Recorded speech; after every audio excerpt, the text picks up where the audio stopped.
Hi, let's take a look at number 28, problem 28 from section 1.6, where we're trying to solve a radical equation that contains two radicals. The nature of this equation is such that I'm not going to be able to isolate both of the radicals, but I do need to isolate at least one of them. So what I'm going to do is subtract the square root of 3x plus 7 from both sides of the equation.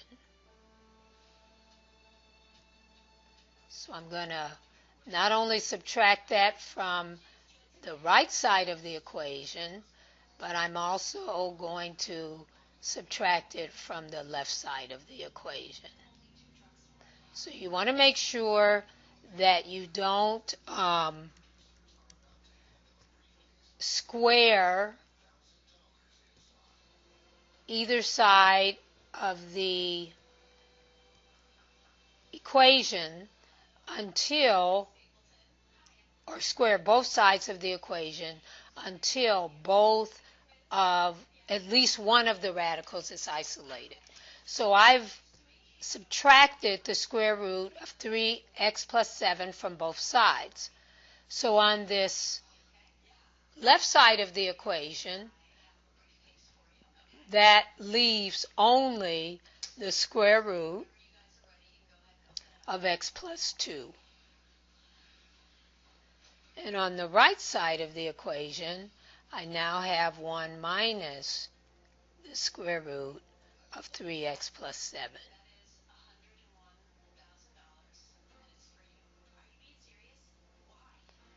All right, now that I have isolated at least one of the radicals, notice in some problems, such as this one, I cannot isolate both radicals. If that's not possible, then I should at least isolate one radical before squaring both sides of the equation, or raising to the nth power. If I have an nth root, I would be working with powers of n. I have a square root, so in a square root, n is actually equal to 2. So when I raise the square root of x plus 2 to the second power, I obtain x plus 2. Technically, it's the absolute value of x plus 2. We don't worry about that because whenever we raise both sides of the equation to an even power, we are required to show as part of the work the check.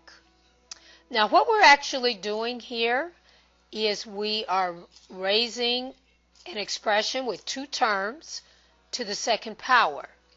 So that means we're going to get the first term squared, and I really want to just point out what we're doing to make sure this is clear. This is a place where people commonly make mistakes, is on squaring an expression that has two terms.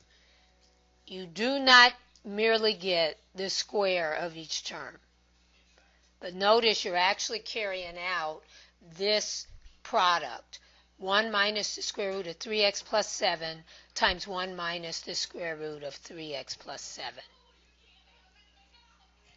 So 1 gets multiplied by this expression, 1 minus the square root of 3x plus 7. So 1 times this expression gives me 1 minus the square root of 3x plus 7. Now I need to multiply negative square root 3x plus 7 times 1 minus square root of 3x plus 7. So when this negative radical is multiplied by 1, I get negative the radical, or the expression that I'm multiplying by 1. When I multiply negative square root 3x plus 7 times negative square root 3x plus 7, I get a positive, since negative times negative is positive, 3x plus 7. Notice there's no radical here. Multiplying a radical times itself eliminates the radical. I'm going to combine like terms on this right side. 1 plus 7 is 8. So I have 2 negative square root 3x plus 7. So a negative 2 times the square root of 3x plus 7 plus 3x plus 8. Since 1 plus 7 is 8. And on the left side, I'm merely recopying x plus 2. Now, I need to remove every term from the right side that is not part of the radical expression.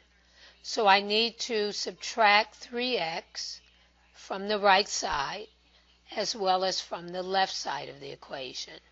I need to subtract 8 from the right side and the left side of the equation. And notice when you subtract, you can only combine like terms. So x minus 3x is negative 2x. 2 minus 8 is negative 6. And I'm left with that equals negative 2 times the square root of 3x plus 7. So at this stage, what I want to do is divide out from the entire equation any factor that's common to every term of the equation. So if you look at this equation, you'll notice that every term has a factor of negative 2 in it. So I'm going to divide every single term by negative 2. I wouldn't do that if there was a term into which negative 2 didn't divide evenly.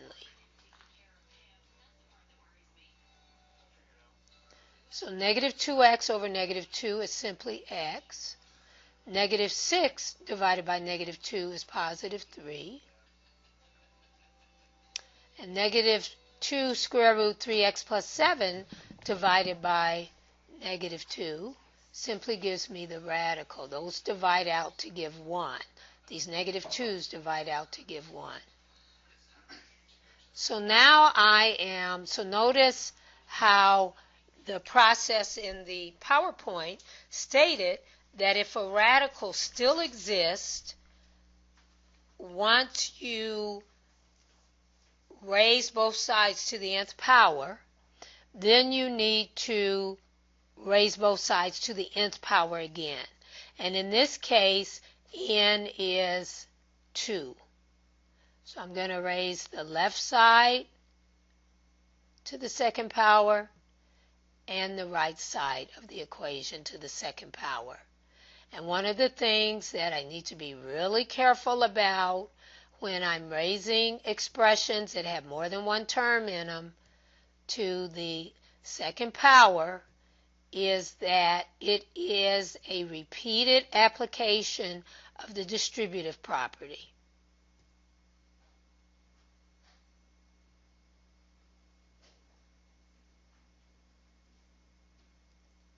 So notice the square of x plus 3 is x plus 3 times x plus 3. The square of the square root of 3x plus 7 gives me 3x plus 7. Here I need to multiply x times x plus 3. So that gives me x squared plus 3x. And I need to multiply 3 times x plus 3. So that gives me another 3x and a plus 9. Sometimes people are helped to see these arrows. So notice what you're doing. Here's the first application of the distributive property. Here's the second application of the distributive property. So that's where these four terms are coming from. This equals 3x plus 7. Now, if I subtracted 3x from both sides of the equation, and I'm doing that because I see that there's a 3x on the right side, notice how that's going to eliminate one 3x on the left side of the equation and the 3x on the right side of the equation. And let's also subtract 7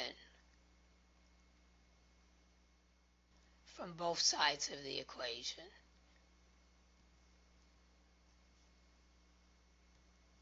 So we now have x squared plus 3x plus 2 equals 0. And we are going to solve this by factoring. So, x squared plus 3x plus 2 factors into x plus 2 times x plus 1. And that product equals 0. So the zero product principle instructs me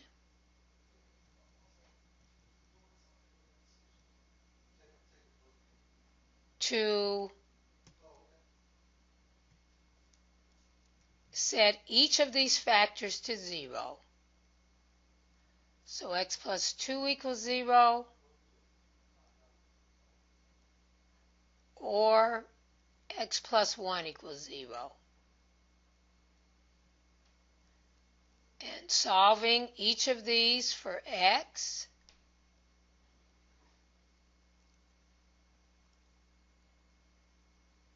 gives me x equals negative 2, or x equals negative 1. Now, because as I was solving this equation, I had to raise both sides of the equation to an even power, a check is required. So I will go back to the original equation. Remember that original equation? It's imperative that a check be done in the original equation, because that's what you're trying to solve. This may work if I say, for instance, if I went back to this equation, both solutions are going to solve this equation, but it's not absolutely guaranteed that both solutions are going to solve the original equation. So that's what I'm really concerned about. So let's see what happens when we check x equal to negative 2.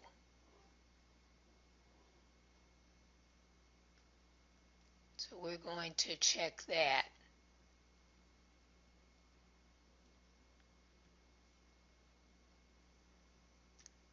Well, we get the square root of negative 2 plus 2, which is 0, plus the square root of negative 6 plus 7, which is the square root of 1, equals 1. So 0 plus 1 does equal to 1. So this is true. I'll put a check by it to indicate that it checks out. So this means x equal 2 is negative 2 is a solution. Now let's check x equal to negative 1.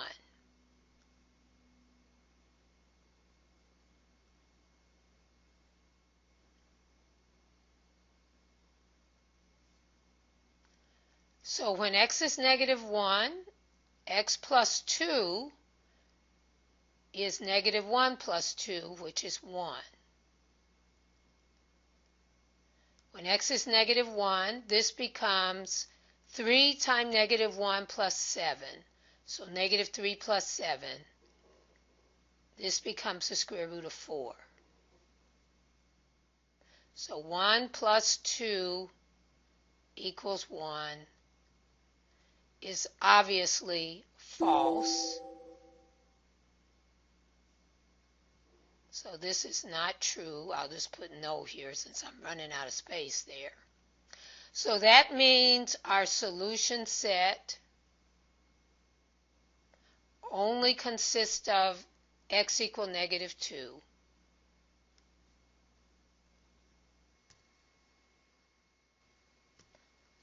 So, pretty lengthy problem, but this is how you would work a problem of this nature.